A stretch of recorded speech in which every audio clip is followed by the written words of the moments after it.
Welcome back to my ship of intrigue. Today I would like to interject a phenomenon referred to as the Pygmalion Effect. In plain terms, it is the self-fulfilling prophecy. Aside from the Greek mythology story, that is, where Pygmalion fell in love with the ivory statue he created, and then begged Aphrodite to bring the woman to life, we ascribe this incident of having Pygmalion's thirst to gaining the love of his perfect replica, which is the wanton desire for self-seeking blissfulness. Moving into the field of education, we have many Pygmalions. Yes, they all want their A or to be recognized as a fine writer or maybe a super mathematician. Some will even dream of being a movie star or the next Michael Jordan. Realistically, we know that not all of them will accomplish this task. But what if there was some kind of influence which would spark an internal enthusiasm where the students believe he or she can accomplish this feat? This is what is called the Pygmalion Effect. The teacher, the parent, or a zealous counselor cheers on the students until they themselves believe in their abilities, so much so that they actually achieve the aforementioned goal. This expectation on the part of the person of influence seems to interject a can-do attitude, so the self-fulfilling prophecy comes to fruition. This was characterized in the famous Rosenthal and Jacobson study of 1964 at Oak Elementary School, McLeod, 1995. There are plenty naysayers when it comes to such psyche phenomenons, as we want to believe that students are responsible for their own outcomes. Consider this, though. Underprivileged students perform at a lower level than their middle-class peers. Is this because of intelligence? The accumulation of academic stuff, or maybe an expectation that they will eventually live up or down to the anticipation that has been placed upon them? Notwithstanding, peers can be a source of affirmation and dejection also.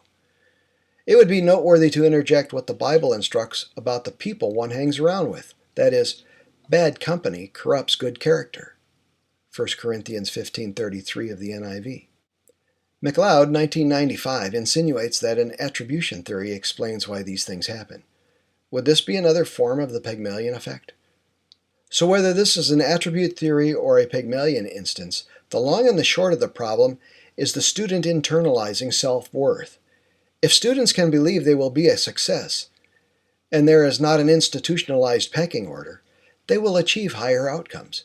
If a teacher expects much, then she will get much. Okay, so much for the good part of the Pygmalion effect. What about the opposite? Consider the downcast spirit when somebody in authority says, "You'll never amount to anything." When a person is young and just starting to get a glimpse of personal potential, a phrase of this magnitude can be shattering. When said too many times, we start to believe it. When outcomes move in this direction, we start to accept this self-fulfilling prophecy. This adverse effect of the Pygmalion effect is called the Golem effect, named after a Jewish clay monster of sorts. As educators, we should be pursuing the Pygmalion aspect in all endeavors. Condescending attitudes towards students, peers, and parents is not an uplifting attitude, nor is it good for the psyche of academia. St. Paul wrote to the Philippians, chapter 4, verse 13, "I can do all things through Christ who strengthens me." New King James Version. So the motto as a student should be, I can, saying it over and over again. And the motto of the teacher, with facial expressions, is, you can do this. In distance education, much of our correspondence is facilitated with the written word. With the written word, we don't have facial expressions and oral tones or inflections that will convey affirmation. So the use of the written word can lose some of its flavor for applauding a student. Likewise, the choice of words for correction can be debilitating.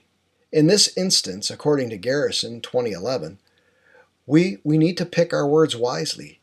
It is with this juncture that we should be prudent to avoid the emails and pick up the phone or maybe even Skype with the person on the other end of the dialogue. Reflect on this. If you were an athlete, would you prefer the coach that chews you out or the coach that cheers you on? Thank you for your time.